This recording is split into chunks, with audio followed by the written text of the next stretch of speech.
Seperti inilah kondisi jalan di daerah Nagari Sungai Duo, Kabupaten Damasraya. Kondisi jalan yang rusak dan berlubang harus membuat pengendara ekstra berhati-hati.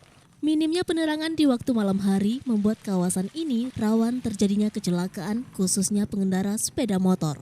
Meski sudah rusak sejak lama, namun warga mengeluhkan tidak adanya perbaikan dari pemerintah daerah. Kenagarian Sungai Duo, Kabupaten Damasraya, hendaknya segera diperbaiki lah Pak. Karena kenapa? Akses jalan ini menuju sekolah, UGD, rumah sakit, ke Blok B, ke Tran.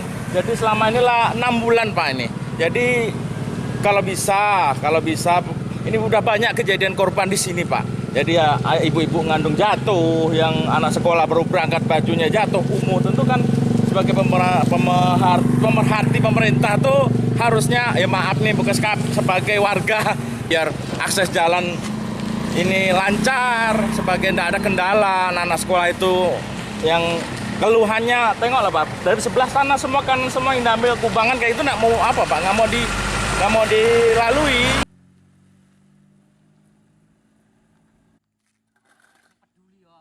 Selain di daerah Sungai Duo, kondisi jalan rusak juga dirasakan oleh warga Padang Bintungan, Kecamatan Kota Baru, Kabupaten Damasraya.